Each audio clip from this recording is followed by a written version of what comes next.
एक दफ़ा का जिक्र है कि चांदनी रात में एक दुबले पतले सूखे मारे भूखे भेड़िए की एक खूब खाए पिए मोटे ताजे कुत्ते से मुलाकात हुई।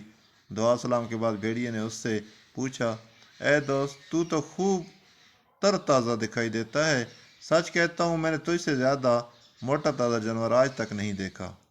भाई ये तो बता कि इसका राज क्या है। मैं तुझसे 10 गुना ज़्यादा मेहनत करता हूँ और उसके बावजूद भूखा मरता हूँ। कुत्ता ये सुनकर खुश हुआ और उसने बेनियादी से जवाब दिया, ए दोस्त, अगर तू भी मेरी तरह काम करे तो मुझे यकीन है कि तू भी मेरी तरह खुश रहेगा।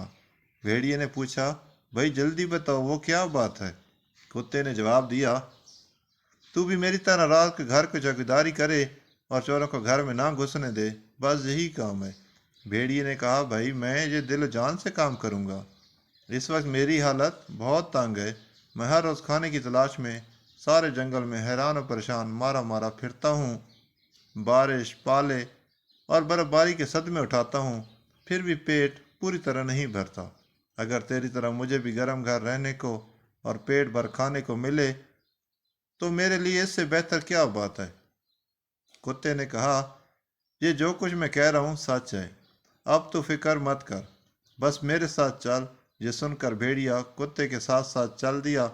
अभी वो कुछ दूर ही गए थे कि भेड़िए की नज़र कुत्ते के गले पर पड़े हुए इस निशान पर पड़ी जो गले के पट्टे से पड़ गया था। भेड़िए ने पूछा, ए दोस्त, तेरे गले के चारों तरफ ये क्या निशान है। कुत्ते ने कहा, कुछ नहीं। भेड़िए ने फिर कहा, ए दोस्त, बता तो सही, ये निशान क्या है। कुत्ते ने दोबारा पूछने पर जवाब दिया, अगर तू इसरार करता है तो सुन। मैं चूंकि दरिंदा सिफ्त हूँ, दिन को मेरे गले में पट्टा डालकर वो बांध देते हैं ताकि मैं सो रहूं और किसी को ना काटूं, और रात को पट्टा खोल कर छोड़ देते हैं ताकि मैं चौकीदारा करूं और जिधर मेरा दिल चाहे जाऊं।